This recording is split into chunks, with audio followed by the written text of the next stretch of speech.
Welcome back to the show, guys. We have a great episode for you today, specially themed for upcoming Valentine's Day. That's all I'm going to say. Aside from that, I want to thank you guys for being here, encourage you to leave us a review, and also on whatever platform you're listening to the podcast on, also to invite you to visit natnidham.com to sign up for our newsletters. We have two of them. We have a regular newsletter that comes out every Sunday, and we also have a special peptide newsletter. So if you're into learning about peptides and being in the know on new stuff going on in the peptide world, definitely sign up for that newsletter. And also to invite you to check out the longevity membership community that I host. And we talk about that on the website as well, natnidham.com. Today, we are getting a little spicy and a lot insightful with Dr. Saida Désilets. Dr. Saida is here to demystify the idea of pleasure in our later years, and she explains why it just keeps getting better. Plus, how something as simple as self-touch can transform your health and your happiness. And if that doesn't intrigue you, I really don't know what will. Dr. Saida Désilets is passionate about empowering people to embrace their sexual sovereignty and live life boldly. As a body philosopher, author, and counterculture creatrix, her work has a global impact, encouraging others to understand and reclaim body sovereignty. When she's not creating transformational programs or conducting research, Dr. Saida enjoys leading wilderness safaris in South Africa and swimming in the Aegean Sea. Now, you can check out Dr. Saida's podcast, the Embodied Love Lounge podcast, and you can get a closer look at her courses, which we talk about in the episode at embodiedlove.love and dareyourdesire.com. Also, if you'd like to get your hands on the serum that we talk about at the end of the podcast, just head over to inannawomen.com and enter code DAREMORE to save 10% off your purchase. Hey folks, just a quick reminder that all of the information presented in this podcast is for information purposes only. No medical advice, no diagnosing, no treatments suggested here. Before you try anything that you hear about or learn about here, make sure that you check with your medical provider. Dr. Saida Désilets, welcome to the show. I'm so excited for a conversation today. I'm ecstatic, Natalie. All our prep talk, I'm like, oh my gosh, let's just get going and dive in. This is going to be amazing. I record already. I feel like I'm going to butcher it. So I'd love to invite you to tell the audience what you do, a little bit about yourself, and then we'll kind of go from there. Great. Well, one of the things I've been called before by other people is a body philosopher, which I find interesting. If you can just think of loving the wisdom of the body, a body philosopher. I'm also a counterculture creatrix. A lot of the things I'm going to invite you to think about today are going to go counter normal culture. And I think that's great. It's good to think outside the box and really liberate and free ourselves. I am a psychologist. I specialize in psychosexuality, and I'm devoted to people living sexually sovereign lives. And I've given my entire life to this journey. Amazing. See, I totally would have butchered it. I absolutely would not have done honor to what you just said right now. And so this podcast is really like we explore all areas of what does it take to live a very long and healthy and vibrant life. And what we're going to talk about today, I think, is the forgotten pillar of that, because of all the taboo that surrounds it, because of all the confusion, because people are unsure. And so sexuality, and we're going to talk a little bit about, the carnal pleasures as they were, which has been demonized by religion for all eternity, really, for whatever reason. I think that by exploring it in a different way brings us to a path of vitality that is irreplaceable. Yes. Would you agree with that? I would absolutely agree with that. And I have had the pleasure to speak with many different religious leaders on this very topic. And at the end of the day, it is agreed upon that whatever divine source that their particular lineage is attributed to, that a creator would not have created things so pleasurable if it wasn't to the benefit of human being and for also the divine's delight. So often this is dealt with through something, a concept of sacred union, and that you can see almost through any lineage. There'll be a conversation around sacred union. But what is that exactly? So if we get into that, great. But I just feel that in general, we could benefit humanity. And I talked a lot about this with the Department of Justice here in South Africa. How do we help? Because there's so much violence, there's so much dysfunction going on. How do we help? And I said, let's destigmatize self-pleasure, and you will see a massive transformation in this issue. And that's going to take a global effort with a lot of different leaders showing the way. So, Dr. Saida, let's touch a little bit on your origin story, because, you know, the fact that you're in South Africa having this conversation in and of itself is amazing to me, right? I mean, a lot of people would say, well, you know, that government, like, they have so many big issues. Surely sexuality doesn't rank. And when you and I talked about it originally, when you explained it to me, I was like, well, duh. So I'd love to invite you to, however it feels right, to talk a little bit about the origin story and then speak a little bit about what you're doing there. Absolutely. I'll give you a couple of details that you didn't get when we talked prior to pressing record. But one was I was conceived by parents who were madly in love. It's like deeply, deeply in love, a desired person. And that's an important thing in my origin story because I was conceived by very passionate lovemaking. Fast forward as a young child, they wanted to protect my erotic innocence. This is a really important role for caregivers or parents, and they did an excellent job of that. However, I supposedly came out of the womb ready to go. I loved my body. I was always touching myself, and my mom was like, here, now, child. So she had to teach me a lot of like socialize me, like we don't do this over here, you do this in your room, et cetera, et cetera. But I found myself at the age of five actually teaching other little 5-year-old girls where an incredible spot was on their body. I said, this is extraordinary. You need to know about it. Of course, I got in a ton of trouble.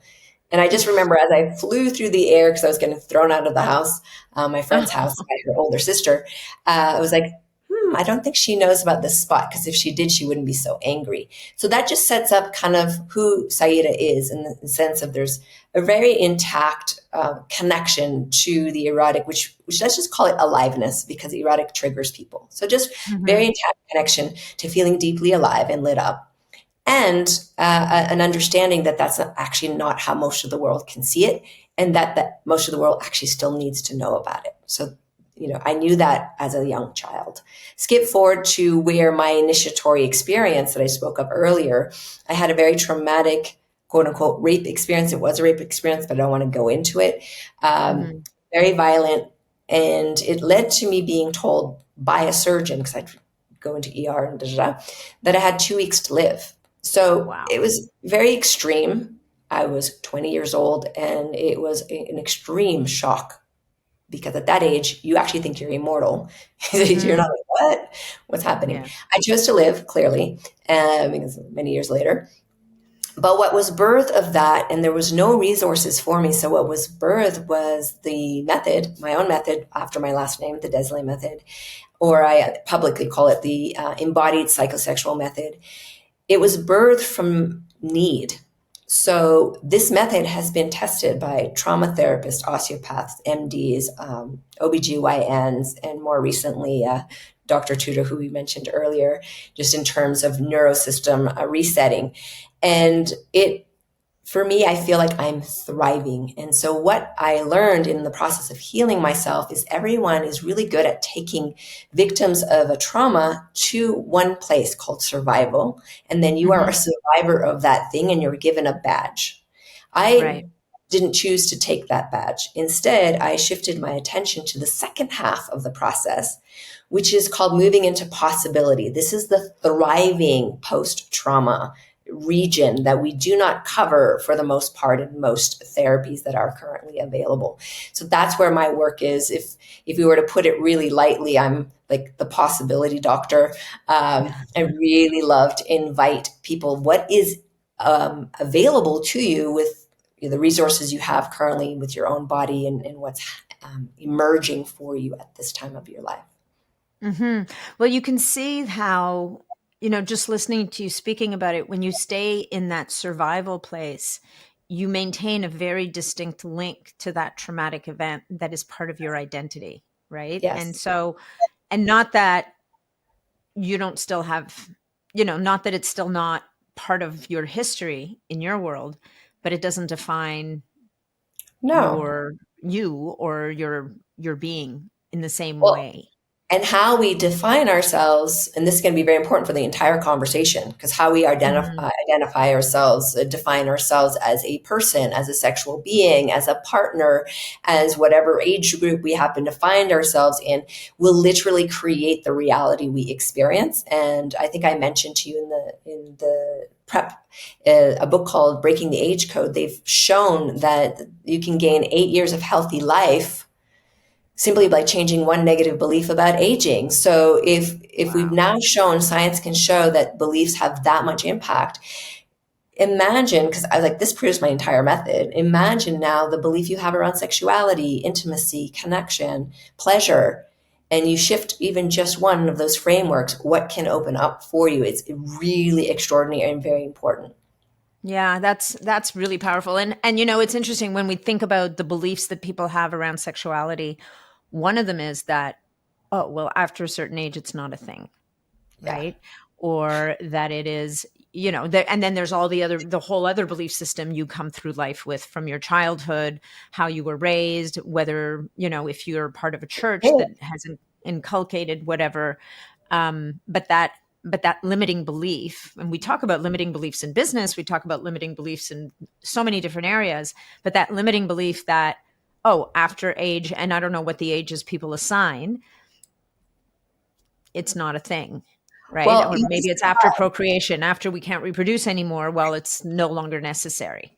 You'd be surprised, because in the collective, I get panic emails from young women, I'm talking 20 years old, who are like freaking out because they're getting too old to be viable for a partnership. I said, where did you learn that? And essentially, they learned it from a boyfriend or whatever, their social circles. Other people, they think around the 40s, people 40 and over, it's finished, don't bother. But what they found in another amazing research, the book for lay people is Magnificent Sex, is Yeah. they studied real people. And they studied people of all kinds. And they wanted to know what makes magnificent sex. And one of the things they discovered is sex gets better and better and better the older you get. I mean, they looked at couples all the way up into their 80s. And there's a funny moment in the book where they say, oh, yeah, we just have sex once a week, this older couple in their 80s. And they're like, oh, well, that's probably because you're older. Like, yeah, but it's for 3 days. So I'm here to definitely like say, I can speak for myself just personally. It's only getting more extraordinary. It's really only getting more extraordinary. So this idea that it gets worse, it's based on a premise, well, usually an experience. And from that, we can talk a little bit about what's known as friction sex, or what is known, if you look at porn, or typically just if you never taught anyone anything and they were just to insert a body part into another body part, mouth, whatever, wherever it is, and just kind of move. People Hmm. move in what's called friction sex way. They move faster, harder, more intensely in order to create sensation. And that actually isn't great for either body. So Right. developing a new way, and my work and life partner, Aaron Michael, he developed suction sex. And that technology of learning how to move with the body in a way that actually enhances sensation and activates pleasure potential like you've never known, then those who say, I have a low libido, I'm not interested, they have found that most people who say that, it's because they're not having the kind of sex that would even be interested for those Mm. people. No, So that kind of when makes they sense. start to receive the pleasure, the sensation, the experience that really matches, like, oh yeah, that's what I want, more of that, suddenly there's Mhm. a spike in that very low libido. Well, we're wired to want pleasure, whether it's pleasure from Absolutely. food or pleasure from whatever. So you can imagine that someone in their 60s or 70s who's getting immense pleasure from sex is not going to just turn it off on their 80th birthday or their 70th or whatever it is, because I'm not supposed to be having sex anymore. So And there, let's there, talk. yeah, go Yeah, ahead. go ahead. No, you I was go. just saying there are real issues that people are facing. So I don't want to negate that, and we can maybe address some of those.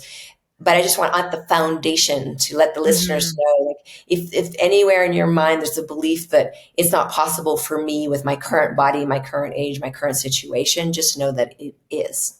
It Okay. absolutely is possible, but you just need to understand maybe a new perspective that will help you access your own erotic genius.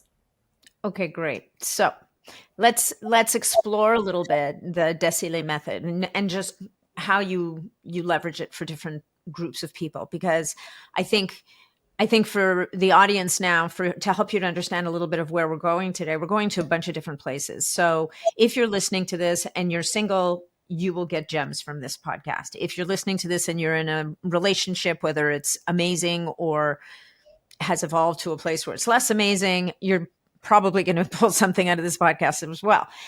And if you're in a place where you need some healing in this area for whatever reason, we're going to touch on that as well. So let's just kind of open the box and start to unpack a little bit what lives in this Yes. well, actually, let's call it a treasure chest and see what Yay. lives I in like there. that. Well, the foundation of the work is to understand that things that happen to the body, so anything that's sexual that happened to the body, if it was traumatic in any way, you're going to need to address the body at some point. So this is why talk therapy alone is ineffective in Hmm. creating full transformative liberation for a person who's in that survival aspect of their experience, and why it's super crucial to return to the body and engage with the body and understand I need to rebuild a connection here. I've lost trust, or I've dissociated completely, or whatever the case might be. So that's the first foundation: is your body is a good place to live in, and there is a space within your physical body where your own awareness can find, and we call that home base. And it tends to be the place where it just feels like home. It feels safe. You don't have to give anything, do anything, be special, other than just be in that part of yourself and feel like you can marinate in your own essence and finally get the sense of like, I'm home. And so Hmm. that's where we start with this work, is always just getting you in touch with where's that home base. Do you know how to connect with it? And if you don't, here are some simple ways that you can do that. Nice. So, okay. And then what? And then then there's a And bunch then of what premises, happens? which I'm not Yeah. going to get into. They're Yeah. psychosexual premises, but simple ones like you're not broken, so we're not here to fix you. When I teach this to medical doctors, it transforms their medical practice completely, because they approach their patients very differently. And then they start to look at whatever situation is at hand from a place of teamwork versus like the doctor having to fix something and then maybe failing at fixing, or whatever the situation is. Another would be that your genitals never lie. So if there's stuff going on in the genitals, you want to actually listen and pay attention and pick up those cues and follow what your body is actually asking for. So perhaps the body wants you to slow down, or just take more time, or have a nap, or hydrate more, or whatever the case may be, but there's a listening process that needs to happen. So I created these 12 premises just to really have a strong foundation, but not so much protocols. And here's why: every Mm. single human being is different.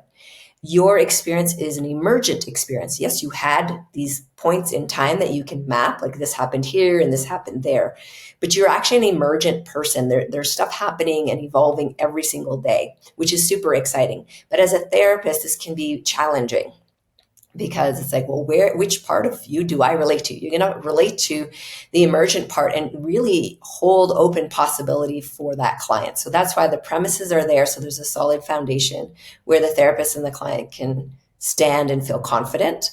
But then Hmm. there's space for the natural gift of what wants to come forward to come forward. So if it is talking about the situation, great. Or if it is giving a very specific method or technique to help the person feel relaxed in their body, great. Or if it's a specific technique to actually heal the genitals in a very specific way, great, we'll give you that. So the method is based on very, very practical, it's embodied practices with psychological, psychosexual theory that supports that.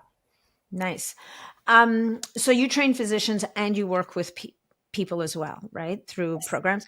So as at different ages and stages of life, we have different, I would think that, if a person is fortunate enough to do this I don't want to say work, to get into this practice and connect with themselves in this way in their 20s and 30s, then I would think that that sets you up pretty well.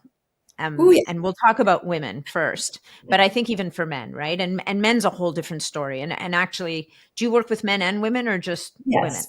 I used to Okay. teach both all the time. And then when I partnered up with a man, then I was like, well, maybe that you can, do that bit and I can come in once in a while and support here. So we support each other. We work with all genders, any combination. It doesn't matter how you orient. We just Hmm. love to address sexuality from a pleasure-based model versus a functional-based model, which is actually really important because all sex ed is based on a reproductive model. It's not based on a pleasure model. So we actually don't Hmm. understand the body, including the genitals, as a pleasure-based system. And how does that system even work? So we work with all bodies essentially.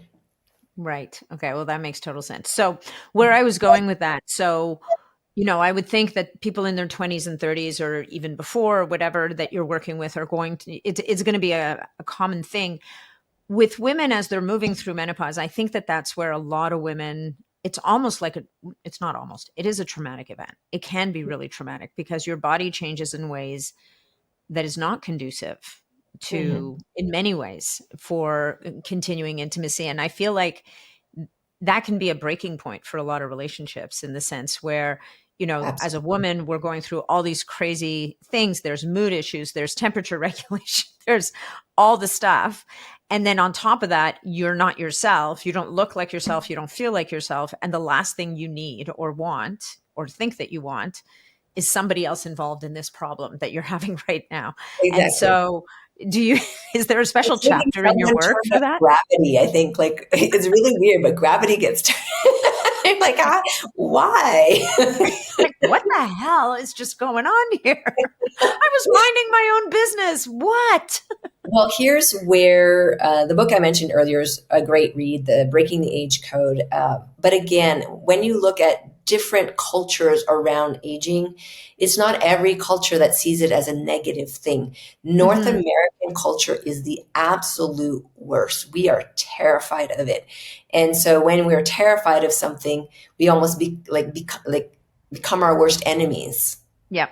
You understand? So if a woman in Yep. her she's 20 years old writing to me in terror already that she's aging, I'm like, oh my gosh, we need help. So the way I like to look at menopause is more as a initiation, and I call it Hmm. the power stage of life. This is going to be your most powerful time of life. In fact, in ancient cultures, it was the most powerful time of life. And in whales and in elephants and humans, we have matriarchs for a reason. We have activated female elders that live a very, very, very long time, and they're extremely needed and useful to their communities. This doesn't happen in other types of mammals so much. Once your biological viability goes, you tend to age and die fairly quickly, Hmm. but Hmm. not with humans, whales, and elephants, which I think is super cool. That So is super there's cool. there's something for us as human females to look at around this process of the power stage of life. And I say that because it can be your most sexual time, your most ecstatic time, your most emotionally expressed and free time. It's definitely the time of I don't give a anymore about like what you Hmm. think or you think. So there is a sovereignty that can come in. And like you said, there are real challenges that can happen on the psychological level, on the hormonal level, on the physical level. There's a lot of challenges that can show up there. But strangely, in cultures where they're much more connected to nature, to their bodies, maybe they don't spend all their time sitting in chairs, but they actually still are squatting and they walk a lot and they don't have the same issues. They don't even have a word for menopause. So I find Hmm. that very intriguing. So for those of us though who grew up in this culture where this is the biggest disease and we should be terrified of it, I'd love to reframe that, just to frame it as the power stage and for us to get curious. Now, here's why it's also really difficult. I don't know if you noticed this, Natalie, maybe not for yourself, but maybe some of your friends or people you know. But if you live out of alignment with yourself, you're not in integrity with your own emotional knowing, you're Hmm. not taking care of your body physically. You're not exercising, you're not moving, because the body needs to move. It Yeah. really, really does need to move. Find a way to move and move that way, whatever way that is. And you maybe didn't nutritionally really care or take care of Mm-hmm. yourself. Relationally, maybe you just chose out of laziness or desperation. You didn't really choose wisely. Your job isn't fulfilling. There's all these factors that are annoying. And then you Mm-hmm. come to this moment in life where you're about to go into the power stage. It's like this portal, and all this BS that we're carrying can't go through there. And it drives us mad. It literally smoke coming out of our ears, and it's, so I have a look at it more holistically like that. Like, how are you living and how did you live? And you Mm-hmm. have now this opportunity to press the reset button and start anew and go, you know what? I'm going to start having a deeper, intimate relationship with myself. I'm going to move my body in ways that feels true and yummy for this body that I have. I'm going to actually engage in things that feel pleasurable for me instead of always putting that at the bottom of my list. And you matter, we matter. I'm going to look at Mm-hmm. my relationship. Is it truly the thing that's lighting me up? Could it use a little bit of work, or is it time to like move on? I'm going to look at the work I'm doing. Is this fulfilling me, or is it like draining me? So it's a time of great review. And Mm-hmm. in doing so, each of those elements, if we address them, we start to feel lighter, more energized. We actually sleep better. Like, all of these things that usually affect women in this phase can be lessened, at least in the regarding of, is this working? Is this not? Is this in alignment? Is this not? And then the things that you talk about a lot, which I love, all the biohacking stuff, like get better sleep. Well, how do you get better sleep? Right? All of these things, they become, then you're not working against the wisdom that's now available to all of us to tap into. Now we're Mm-hmm. going to be working, and those things become more effective, because just taking a few supplements here and there, if Yeah. we're not addressing the greater scheme of our lives, it's sometimes they don't work that well and then we give up. But the thing is, they could work really well. And it is a time where we can't be, quote unquote, falling asleep. We need to actually look around and take responsibility a little bit. Yeah, I love that you just said that analogy of having all this stuff and you just literally can't get through the portal because you've got this giant bag of crap that you're trying to drag along with you. And it's living, you said out of alignment. It's also all this cognitive dissonance in Yes. your existence, right? Like, you may not be able to define it, but like, I think we know when we're not serving ourselves. And I mean, being in the space that I'm in, I work hard on all of these different aspects. And I know that as soon as you flip a switch on one thing, as you just said, you get lighter, or it's like a tab that closes on the computer, and it frees up a little more space for the next thing that you need to do. And every one of these things that you address makes it easier. But this Yeah, relationship to self, I think, is the thing that doesn't get much attention, and it doesn't get a lot of conversation. And I wonder if we cultivate the relationship to self, the sexuality piece that we're kind of circling mhm. around right now, but I think we're going to hone in on a little bit. In that also creates a path to all the other things becoming more relevant and easier to do, because maybe when you've come back to yourself and you're aligned in yourself, you want to take care of yourself more, you want to move more, you're able to sleep, all of these other things just fall into place in a different way. Am I getting? Absolutely. So, as you already know, the body, it has a lot of different ways to signal things of, this is good, this is not good, this is giving us energy, this is like depleting us. Okay, so Mhm. our systems in a way are kind of on off that way. And you can look also as the nervous system gets entrained. We literally train our nervous system. And that's all the stories that we've experienced. Those stories are embedded throughout the nervous system. We can rewrite those stories, which is super exciting. Now, one of Mhm. the fastest ways to create more plasticity in the whole system, so that you can start rewriting those stories from pain to pleasure eventually. For some people, the word pleasure is triggering. So just even from pain to just feeling like a sense of neutrality could be a relief. And once you're in Mhm. that neutral space, then you can get a little curious, well, maybe what could feel good. But that pattern of shifting from everything being doomsday, everything being painful, everything going wrong, all of these stories, they really do downward spiral us. And it's hard on the system, and it spikes the cortisol, it spikes all kinds of things in the body when we're consistently in that sympathetic hyperarousal state. We have to learn how to downregulate. So I want to talk about this in the sense of something I call relaxed arousal. Okay. A healthy body is one that can modulate between relaxation and excitation. You don't want one or the other. You want both. And not only that you want both, you want to be able to move easefully into one and the other with grace, with ease. And it's the more difficult it is to shift, the more ill health we have, mental health, physical health, etc. Kind of like metabolic flexibility, only different.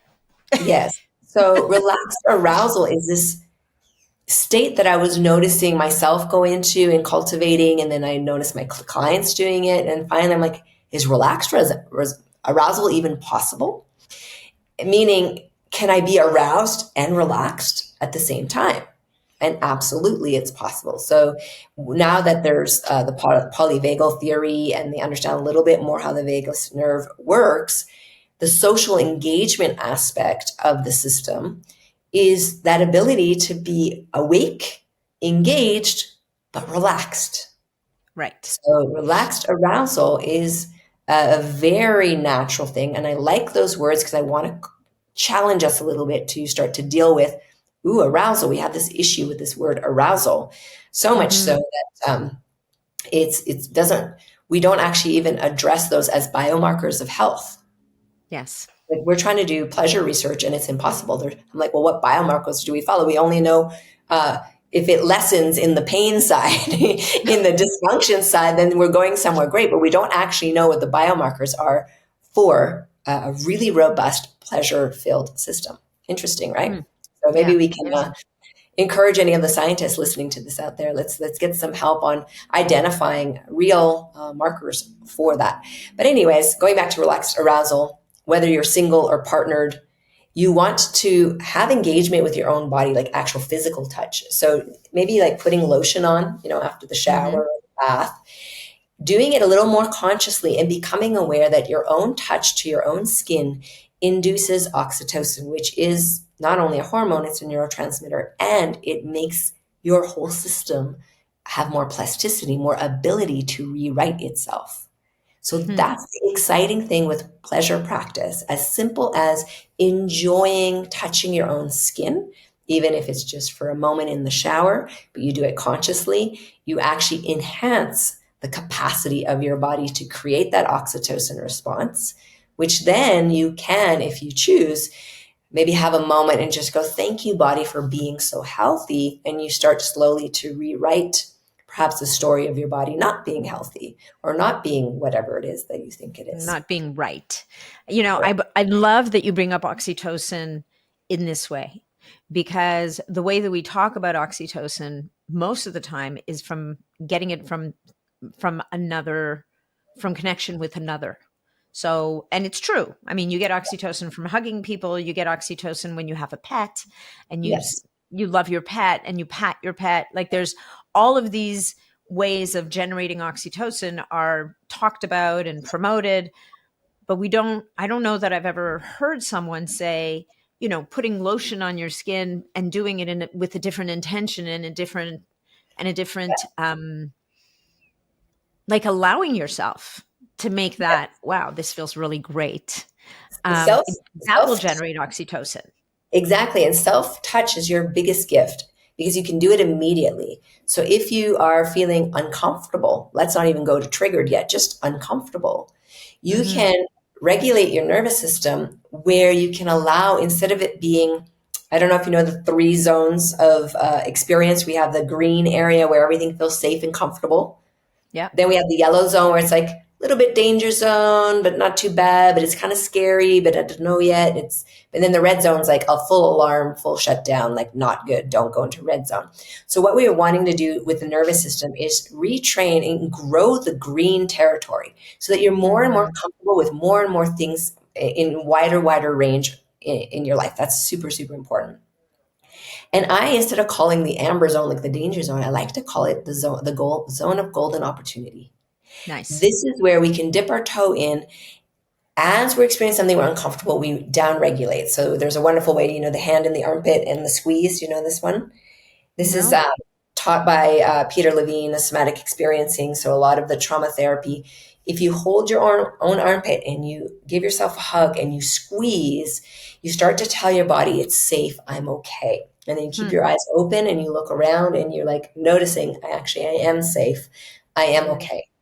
I've added a second piece. I call it the hug and the hug and hum, where if you hum and vibrate your throat, now you're activating the vagal nerve, and the humming is telling the vagal nerve we're also safe. So you're hugging and humming. It's an excellent thing. Now, so that's a down regulation little practice, but it's also an oxytocin inducing practice because now you're touching yourself. So it's such a cool thing. Like self touch is so important. And then, of course, we can go into it from a sexual pleasure perspective, why self-touch is actually crucial for the success of all relationships, and whether you're single or partnered or whatever your situation, and especially with longevity. I would, as a doctor, I'm a PhD, not a medical doctor, I would prescribe to all my clients a daily dose of self-pleasure, whatever that looks like for them. All right. Well, you've led us to the door. You've associated with longevity. Let's move in. Let's just move through that doorway, shall we? Yeah. So, but you have the skills. So if anything's feeling Yeah. a bit uncomfortable, you can do the things that we just talked about. And you As see people walking around like this sometimes with their hands under their and armpits. children too, it's a instinctual thing, but it's super, super cool that, You're protecting yourself. Yeah. protecting and reminding the body like, hey, we're good. We're We're okay. here. Yeah. So I was saying earlier about the Department of Justice. There's a program called WIN, and it's the female champion of South Africa that runs this program. She's an incredible woman. But the problem here was so bad in South Africa with gender-based violence, femicide, intimate partner violence, that the UN interfered, and a woman was chosen to champion for women. So she can veto, I think, the president, the king, and any judge in any court if need be. She doesn't flex that power, but she has it if needed. Instead, what she works on is changing the policies and implementing a lot of wonderful social things that are important for just a regular person needing support. So if they just had a traumatic thing, they can go on the little app and immediately get an ambulance or a therapist here or whatever. Lots and lots of resources. But in speaking with her, she had myself and my partner come on and speak not only to the Department of Justice here, but it was like a panel. We were 3 and there were 120 people from many countries listening in because their countries suffer the same situation of gender-based violence, femicide, and intimate partner violence. And nobody knows what to do anymore. They've tried so many things. One of the things that just kind of flew out of my mouth, and I wasn't sure how it was going to land because sometimes we just speak from instinct. And I said, we've got to destigmatize self-pleasuring. And here's why. If we understand self-pleasuring, first, doctors should start prescribing it as a self-regulation practice. Just call it that. Just start to regulate the system. You don't need to use a vibrator or self-pleasure till the moment of orgasm. You could simply cup the genitals and that pressure in this area, and then using the breath. So you're breathing down to your genitals, to the touch. Already you're starting to create security and down regulation in the nervous system. So even if it was close on, just a hand on the lower belly to start with, if we can't even get to the genitals, this is extremely important. So already as a self-regulation, self-pleasure needs to be destigmatized and prescribed a lot more. Then the other really curious thing I started to understand was, okay, we have a whole part of life that believes that touching ourselves is a dirty thing. So now we're going to need leaders who are speaking to whatever belief system it is to start to recognize, did you know that people who spend time touching their own body, one, they get to know their own anatomy so much better, so they become better informed and better lovers when they finally do engage. Two, those same individuals do not engage sexually as young as those who don't. So now you're actually slowing down at what age young people are starting to have penetrative sexual experience. And this is really quite interesting. But if you think about it, if you don't experiment with your own body, you've got raging hormones as a teenager, just saying, it's raging, like enough to make people crazy. And you're not touching yourself. What are you going to do? You're going to experiment with other people, and you're going to be quite young and inexperienced, and probably they don't know what they're doing, and it leads to all kinds of troubles. Not always, but a lot of the time. It can. So, yeah, for sure. Self-pleasure suddenly can empower a young person to be sovereign in their body, to understand what yes and no, what really works for them, to slow down when they engage with partnered activity. And then once they do engage with partnered activity, to be a lot more skillful at guiding a partner to what really works for their body. So all of those reasons alone, I think, is an important part of destigmatizing. But we're not really doing that on this podcast. We were talking more on a self-pleasure for biohacking, which is super important. So let's just swing around to menopause and women. And I mean, tens of thousands of women have been through my programs. I've had the pleasure to work in person, online, all kinds of ways, privately.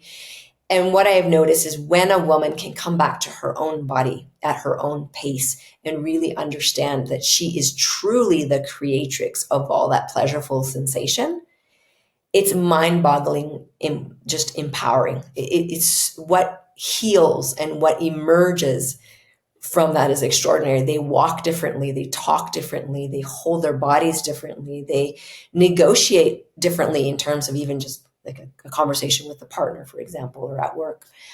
So super important for women to take the time for that intimacy. It's an intimacy we deeply crave. And let's get honest, often we're not being met in the way that we're craving.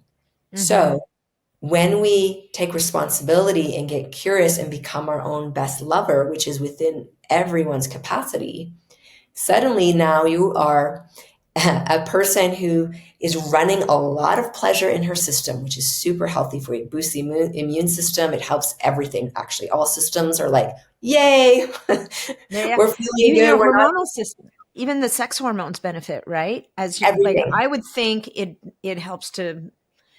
Everything. It's not gonna perfectly balance everything, but it's gonna help to kind of reduce the heaves and hoes, like the peaks and valleys that women are going through in menopause. I've had women, just purely by understanding some basics, heal chronic bladder infection that's been with them for 30 years in just like the period of it's a 6-week program. I've had women who had severe different types of abuses that they just couldn't like let themselves be sexual again because it was just too much, be able not only to transform that point of pain into power, but actually get curious and want to move toward a pleasureful partnered experience. So there's so much going on when we start to connect with our bodies. And I really feel there is there's a part of the brain that lights up that's responsible for transcendent states, which is pretty cool. And I don't remember the study, but it was done, I think, out of a university in Montreal, where they put a device in the woman's vagina and did MRI scanning. And they found when the pelvic nerve is stimulated in that state of relaxed arousal we talked about earlier, that center of transcendent states does light up, as well as confidence and creativity. These are, I think, pretty cool things to like note.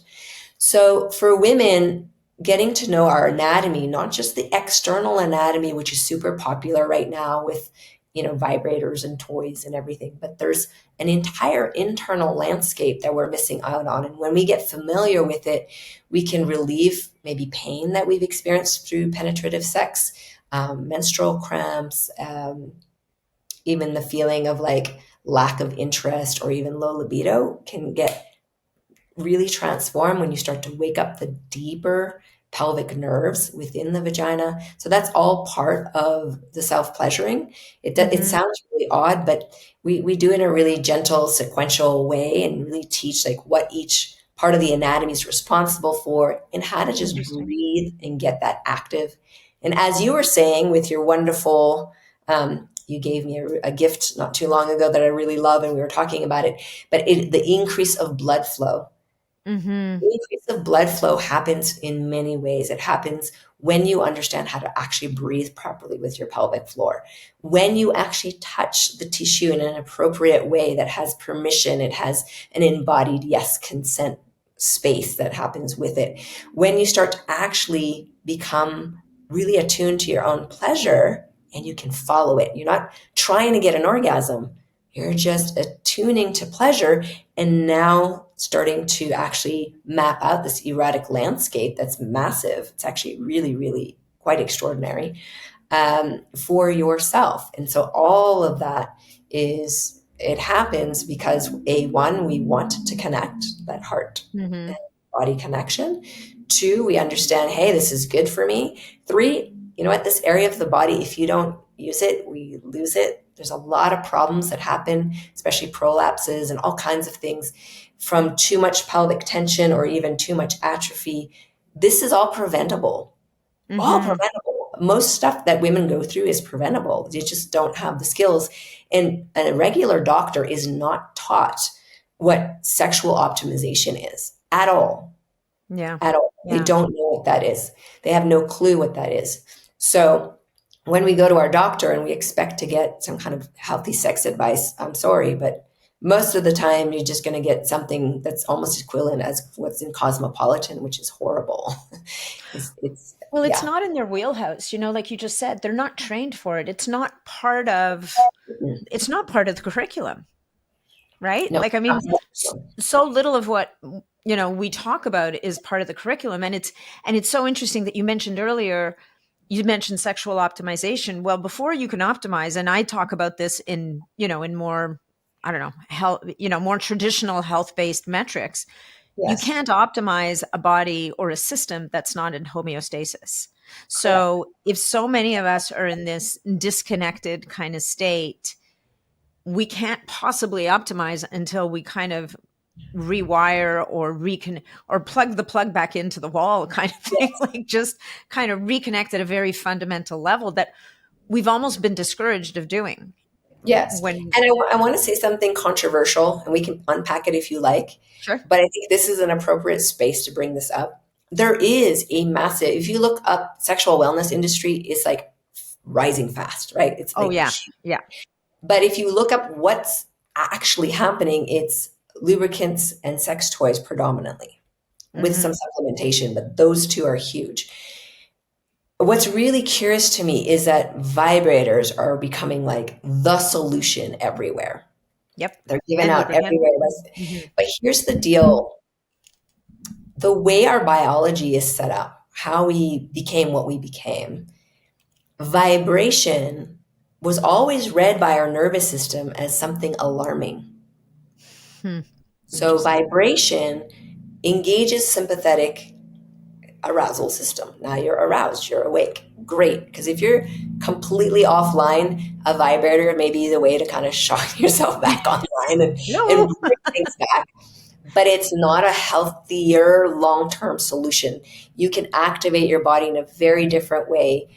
You can still supplement with that, but I think it's very important for women to understand there's a whole other piece to discovering pleasure and orgasm that doesn't involve this sympathetic arousal response. What's also true in our system is gentle, consistent pressure is registered as something that down regulates the system. So if you look at weighted blankets, for example, really Yep. helps I have one people. of those. Yeah. So when we self-pleasure in a way where we have that consistent, gentle pressure inwardly, whether it's our own fingers, a toy, or even with a partner, but we're exploring and we're not doing crazy and the friction things. We're just actually taking our time, touching, breathing, being in this relaxed arousal state. You're entraining the body to like really downregulate in a beautiful way, accessing relaxed arousal and starting to rewrite so that the pleasure pathways become way more robust than just the pain ones. Because you can Mm, tolerate a lot of pain. Our society is based on pain. The amount of people who don't blink when they see atrocity on TV, but yeah. jump out of their skin if they hear a pleasure sound is Hmm. rather comical but sad in a Yeah. way, if you think about it. It's telling. Yeah. So when I understood, oh, women, this is why the practice I teach is so effective because we're not moving you into sympathetic arousal and sympathetic orgasm, which is why so many women will come to me and go, why do I feel exhausted or depleted or turned off or flatlined after I have an orgasm? And I'm like, are you using a vibrator or are you just stimulating your clitoris? And this is why, because that vibration feeling, again, is very much, again, I'm not trying to vilify it. I'm trying to explain like what we're doing here. So here we are Hmm. living in a world that's hyper stressed. Now we're told we need to do pleasure practice to get better. And then we grab a really fast mechanical thing, going, okay, I need to do pleasure. And it's the fastest way to get there. We're essentially also just keeping in that kind of high intensity space that is very difficult, as you said, to get into homeostasis and to optimize. So Hmm. it's super important for the modern woman to find ways to be in her sensuality. And we're all sensual beings because if we weren't, we wouldn't make sense of reality. That's what sensuality is. It's the way we make sense of all of this. But to really understand, oh, I'm getting all this feedback. It's maybe this is aggressive or it's making me distressed. Okay, so what kind of feedback though could put you in a state of relaxed arousal? Is it looking at a beautiful flower? Is it the Hmm. sunset? Is it a beautiful smell or a wonderful taste of your favorite beverage or your partner's touch? Like for us to kind of reclaim our sensuality and pull it away from all the kind of aggravating or dopamine spiking activities and move it more into using it to induce relaxed arousal and that more oxytocin and more nitric oxide in the body because we're paying attention differently. I think that's why self pleasure is such an extraordinary tool. And we don't have to wait for anybody. We don't need Yeah. anything. Yeah. We have ourselves. Yeah. Well, you use the word sovereignty a lot, and I think it's really interesting. I think it moves away from outsourcing that whole notion of outsourcing pleasure, Yes, and I would think that even as a person who's not partnered, it kind of gives you a different stance, if you will. absolutely. You know, I want to be with you because I want to know you, I want to be with you, but I don't need to be with you. Like Well, let's it's a throw in different thing. Yeah. Let's throw in two quick, really fun concepts. One is the beggar's bowl. So you literally do your hands like this, and you imagine walking around going, you need to turn me on. You need to fulfill me. You need to give me my orgasms. You need to do this. Like, so you're a beggar, you're begging. And you're going to bargain for love in this Hmm. state. I'll give you a little of this, so you give me a little of that. That's predominantly the relationships we're seeing. There's also the gourmet plate. Gourmet Nice. plate is everything that's just absolutely spectacularly delicious about you and your being. And it's stuff that's just cultivated over a lifetime, whether you're right now in your late teens or all the way into your 90s. My oldest client was 90. That cultivation of that, but you do not bargain. It's like, I Hmm. am enjoying this so much. This is so delicious. Would you like some? But it's, if you don't, that's fine. If you do, great. But it's not because I need something. It's because I Hmm. desire connection. It's different than like I absolutely have to have that because I feel like impoverished in my life versus here I am. So that's another reason self cultivation, the ability to like, are you your own best lover? Are you your own best friend? Are you your own deepest, most intimate partner where you're honest with yourself and you can discover things about yourself because this skill set is what makes for phenomenal partnered relationships. So if you're Mm-hmm. single right now, you have this incredible opportunity to have the best relationship of your life with yourself. And I mean that. I really stress that. I've had some of my most spectacular, to this day, blissful experiences alone and Mm-hmm. not with any substances, just me with my breath and my body. And I'm not special. We're all built this way. And the skills that I learned in my solo cultivation continue to practice to this day. And I am partnered. My partner and I talk about this all the time. Like, why is this relationship so fun and easy? Yeah, we have challenges, but even those, like we can lean into them with a lot of grace. And it's because we're two sovereign beings who are whole unto themselves, who then can go into their own system and go, I need to regulate myself. I'm dysregulated and I'm not seeing the situation clearly.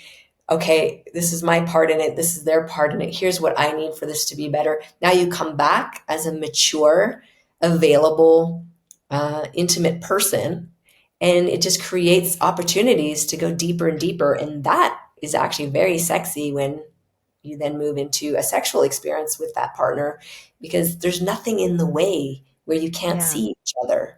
Yeah. Yeah. No, it's actually sounds, I mean, it's powerful. I think is a really good word for it, right? Yes. It's just it's a powerful place to be.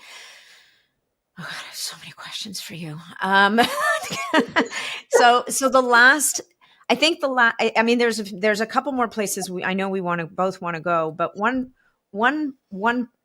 time in a woman's life that can be very challenging is after childbirth. And I don't think, again, depending on a woman's experience, I would think can be extremely disruptive Yes. to her sexuality in many ways. And I'm sure that your program addresses this. Do you have a special part of a program for that? Because Well, what happens the is most, experiences that women have in childbirth are so varied and sometimes and often so negative. yes. So a few things is again, what we notice in birth professionals doing my work said, oh, wow, this is amazing training to be able to give birth way more easily and pleasurably. So in preparation, the work definitely helps with that. Post is super important for multiple reasons. It helps reintegrate the whole pelvic floor and the womb and the hormones in a way that's very, very supportive to the body. So, and I have to say, some women have come post birth like 10 years after their last child and still had some Mhm. amazing results. So Yeah. it's never quite too late to then come back to your body. So I just want to say that. The other Yeah. thing that's difficult is the society, we're so excited about a woman, getting married, getting pregnant. But once the birth happens, it's crickets. There's very little postpartum support. Hmm. So one of my colleagues, she's an MD in the United States and also an osteo. She wrote Thrive Mama, but it's really about that postpartum time is the most important time. If you want to rewrite your sexual story, if you want to Yeah. start understanding your body in whole new ways, you have the hormones available for that to be happening. That's Hmm. what's really cool about postpartum. And all the depletion and the difficulty, she was saying, is lack of education because it's just that we don't even know how to eat differently Yeah. in that phase. So if we could educate the public like very widely and go, hey, here's some very basic things you need to know to prepare for this incredible phase of you being with your baby and nursing your baby and then trying to really figure out who you are as a sexual being now. Because when a woman transitions out of not being mama, so like maiden time into Hmm. motherhood, that on a psychological level, psychosexual level is another huge initiation almost with the same caliber of menopause. It's Yeah. really I big. would think so. And some women lose completely their sexual identity and they never find it again after Hmm. childbirth. So they're like, I've just been turned off ever since. Yeah. And so that time, yes, we do address it, but I find very young moms, when they have a new little baby, or maybe they have a bunch of kids and then a new baby, they don't have time to do any of Hmm. this. But Hmm. if they knew it beforehand, they would know a couple little things, like just how to breathe with their pelvic floor, just to help restore things and help things like circulation a little bit better and what to do with the breasts as well during the breastfeeding, just to support a little bit more hormonally. This is really some of the basics that you'd want to learn prior, because I find when that phase right after, they're just exhausted. They're like, I'm not doing a course right now. Yeah, no, there's no course. No, and this goes back to, I think, the earlier we can get into any of this, whether it's proper nutrition or the work that you do or the work that I do, like the sooner we get into it, it's never too late, because you can always win. But Yeah, the sooner you get into it, the easier all of these big transitions can be. Even menopause is easier if you've prepared yourself. exactly. So, and when you're in the heat of the moment, maybe sometimes you're not as well resourced to do the work as you would have been prior to it. It, Um, yeah. yeah, And if a person never knew what I was talking about, but just simply hydrated more and move their bodies more, just those two things, and let themselves like feel what's moving through their emotional experience a little more, I think already that would move the needle across society in a really big way. And then there's like so many other ways to optimize after that. But really, like, there's some very basic things that I think we have wronged humanity by not just having it on the news channel every day. Like, did you move today? Are you hydrated? Like, it's how much did you basic. drink? Go get a glass of water. Yeah, 100%. I mean, the amount of dehydration, you can't function. A lot of female sexual issues is from a dehydrated system. The second a woman becomes hydrated, there's amazing things that start to happen, as you know. So, That's incredible. Okay, so you're in South Africa working with the government there to address an issue, a foundational issue in society that exists in many different cultures, which is so powerful. And it's so, honestly, it's so heartening that this government, that at a government level, there's awareness and a willingness to bring resources to this mhm. work. And, frankly, just at a really foundational level, people who are connected and who are having healthy self pleasure or pleasure with another person, whatever, are going to be happier and nicer people. Just at a Yes, really basic ABC level. Like, it's easier to be nice when you feel good, right? exactly. Um, you also are going to be doing some work with women who have come through a journey of cancer and are recovering. And one of the things that I've come across over the last little while is a serum that, through a mutual friend of ours, got into your hands. And when she told me she gave you a bottle, I was like, well, she's not going to need that. And lo and behold, I get a message saying, where do I get more of that? And so the way I'd like to frame it is a little I bit show of, it. yeah, That you is can show it. It's a serum. It's called Inanna Women. But what was so exciting to me that you saw real value in this is to explain to people, where does this fit in? Because you just mentioned a minute ago, mhm. how there's a lot of attention being brought to sexuality right now, but it's all very mechanistic. It's Yeah. vibrators, it's lubrication, and and Mhm.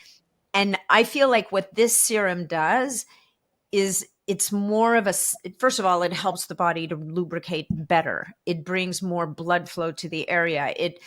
And so, in a way, the reason why I got involved with this company is because I'm always looking for ways that help the body tap into its own pathways for getting the Exactly. job done. And so, Exactly. yeah. So, So what I over to you. liked about it is there's no hormones in it, which is super important for multiple reasons. On a basic reason, if you're a heterosexual couple, you do not want estrogen creams. They affect your partner. Like, it's actually not a great thing. You would be better off if you had to do hormones in that area. As DHEA would be a better choice. But Mhm. this doesn't have hormones. So that's one thing I really like about it, is that, again, there's no hormones. It's really safe. It's safe for everybody using it. And it's also exciting for me because the women who have been through cancer treatments or still are on those treatments, this they need it, because it becomes your vulva becomes so dry, it's painful. That Mhm. dryness is really painful, and there's nothing they really know. Like, they're not informed on what to do. There's many things they probably could use, but there's no information. Whereas this product, what I like about it is telling the body to heal itself, to actually like be optimized in a very localized area. The other thing I like about it, it feels warm. So there's this nice feeling of warmth. And then the smell of it is just so lovely. It has just the lightest, like I'm It's as fresh barely as there. it's Yeah. barely there. It's just, but I was smelling it because I'm like, is my partner going to notice if he goes down on me? Yeah, yeah, yeah, for sure. Oh, is it safe for him to do that? So, but yeah, very safe product. And what I noticed is because I'm shameless around this topic, and I think that, you know, our sexuality is as natural as breathing. It's really important. I don't know about you, but I've never met a human that can leave their genitals on the bedside table and go out into life. Our genitals go everywhere with us, or they're in every conversation. They're at the bank, they're at the in-laws, they're everywhere. And so we can look at ourselves more as sexual beings. Doesn't mean we have to do anything about it at all moments. It's just that this is a natural part of who we are. And we can think of our natural erotic self, just the feeling of being intensely alive. Who does not want to feel more intensely alive? So anything that enhances that capacity to feel intensely alive, just like this product we're talking about, or any of the practices we mentioned earlier, these things are really important because a person who feels intensely alive will have greater access to this part of their brain versus the amygdala, which is where we have innovation. And we're at a stage in our human evolution that we need every single able human to be creative. And we can't be Yes. creative when we're in survival mode. So that's why, like, all this pleasure practice, why I love this product so much, because it complements everything that I'm into. And it's so easy for me to just pull it out and go, hey, you know, do you want to try? And I have to tell you, everyone I've invited to try has tried it, and then they want their own like immediately. Yeah. I think it's so cool. Like people, my closest friends and closest people, and then some colleagues, and then you know I was at a friend's house and she had friends. I'm like, well, do you all want Everybody? to? And they all took turns to go away and try it, and the feedback was really good. So I think there's a range of feedback. I think if the body really needs help, it's going to take a little bit more time. It's not like an instant thing, but I think everyone instantly feels a bit of warmth. That's nice. But to use it over a period of time, and especially in combination with a pleasure practice, would be amazing. So whether I'm going to engage with my partner or just be with myself, I really like to use it. Yeah. It's definitely intended to be a daily use product, particularly in women who have been through menopause, have gone to the other side. But I actually think postpartum as well. Like it's a serum. So just so, I mean, we keep talking about the product. So it's a serum called Inanna Women.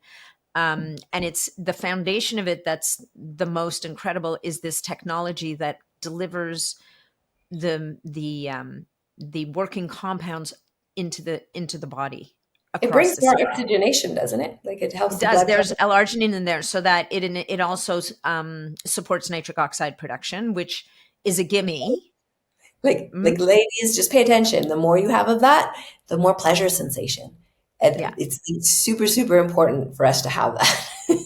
but absolutely. And so on the pleasure side, so for anyone, but also women in their 70s and 80s who've really disconnected, this kind of helps to, I mean not it helps to breathe life back into your genitals. And with the work that you do, which is reconnection work, I Yeah. think it helps to connect the dots a little bit, because I would imagine that if you've disconnected from your intimacy, let's say 10 years ago, just Yes. jumping right back in is not necessarily going to feel great, because you've had atrophy that's happened, like things have gone to sleep, as it were. And this is a very gentle awakening that's just very progressive. Yes. And you are, again, just reminding your body of, you know, her optimal state. Let's say it that way. Yeah. Dr. Said, I feel like I could talk to you all day. There's like 7 other topics I've got in my head, but I Just think, come back. well, yeah, we'll have to have you back. I mean, it'll be exciting to see and to hear about your work, your ongoing work in South Africa, because I think that I don't know, there's something about that just moves me, because I feel that the world that we're in right now can be so unkind and so harsh and so focused on money, and like, and not that we don't need to pay attention to economies and all that stuff, but for a government entity to actually take notice of their population who are just hurting so badly in this area, and to want to bring healing to them, I think is just beautiful. Well, if you think about it just in a logical way, the happy couples, if you have multiple happy couples, connected couples, couples that feel good, they feel solid, they're a team, you now are creating the foundation of a thriving society. So Hmm. any government worth anything, if they understand that one principle, they're going to want to address dissonance in the family unit. And in a country like where I am now, where the numbers are outrageous in terms of intimate partner violence and gender-based violence, femicide, it's really, really crazy. And one of the key things they found, which I blew my mind, was the violence actually stems predominantly from sexual dysfunction. Mm. And then you have sexual dysfunction, you get more violence, then you get more sexual. So it's this bad cycle. So we're here to see, like, how do we pattern interrupt, because we through many of the protocols that we actually have solved many sexual dysfunctions, including we've eliminated the orgasm gap, by the way, which Wow, that's everyone impressive. says it's not possible, hasn't been solved. I'm like, what are you talking about? It's totally been solved. But anyways, so for a government to understand that, oh, if I want my people, my beings that I am caring for, if this society is to thrive and we are going to be the most healthy country in the world, then couples need to be good. And Hmm. so proper comprehensive sexual education has been recognized by the UN, UNESCO, the WHO, many of these organizations as a human right. And yet no one's delivering any comprehensive sexual education everywhere, anywhere really. I've looked. So that's the big project I'm doing with my partners. We're going to be launching Embodied Love University, and the front facing platform is just a ton of education available if you have an email address for free. We want to raise the erotic IQ, the bedroom IQ of humanity, and we would like to do that. And with AI, you can translate things into any language now. Hmm. So it's really going to help language barriers. And then, of course, within the other things, there will be membership levels where people can learn other things and have access to other things. But really, we're really, really devoted. Like, we need human beings to have access to education. It's just we're very illiterate when it comes to this part of our life. Indeed. All right. Well, why don't you let people know about the programs that you offer, which I think there's a number of them, and I got access to one of them in the middle of Christmas and having like way too many people in my house, so haven't opened it yet. I'm not going to lie, but after going through this interview, this conversation, I'm kind of looking forward to it, I have to admit. So, Oh, yeah. um, The program you're talking about is Nine Naughty Nights. It's designed for couples, and is basically nine little dates. And we're talking really little, like 5, 7 minute videos. And it's not meant to take away from anything that you love doing already. You just do what you love to do already, and you sprinkle in this little suggestion. And mhm, it's cumulative. So over 9 dates, you learn a lot of kind of new ways to move, and a skill set that maybe you're already super great with your partner, because that's what we've noticed. A lot of couples are already like love their intimate time together, but they're like, wow, we just didn't know we could be even better. So that's right. what's really exciting about it. And for people who do have some dysfunction, where there is pain or numbness or performance anxiety, those things do get also resolved within the process of doing that 990 nights program. So that's another reason we're very excited. In fact, the protocol that we'd created that had a study done on it was based on the 990 nights. We just did it more on like a medical version of that, Right. instead of a playful version for couples to just Nice. casually. Well, it sounds like a little bit of the gateway drug. So tell us a little bit about some of your other programs and where people can find you and learn more about your work. Yeah, great. We have one for men called YAFAP, literally like yacht. YEAHFAP.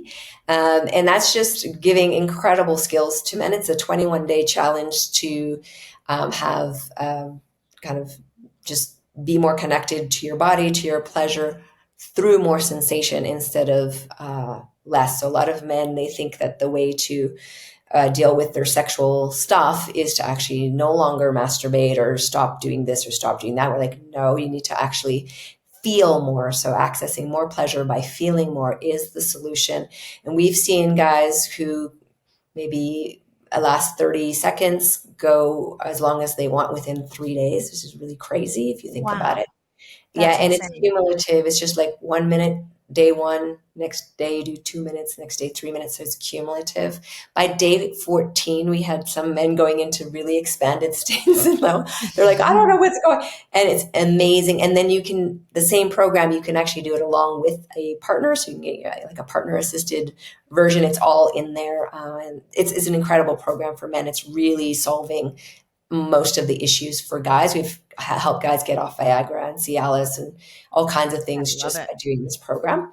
And then for the women, we have Awaken the Sensual Woman program. And that one is if you have pain, if you've experienced pain anywhere, whether it's external vulva or internally, menstrual pains, scar tissue, numbness, or you don't have any of that, but you're just wanting to optimize a little more, then that is an incredible program because we will take you step by step. It's a very slow process, but through each section of your pleasure anatomy, where you can finally fully understand how that part of you really works.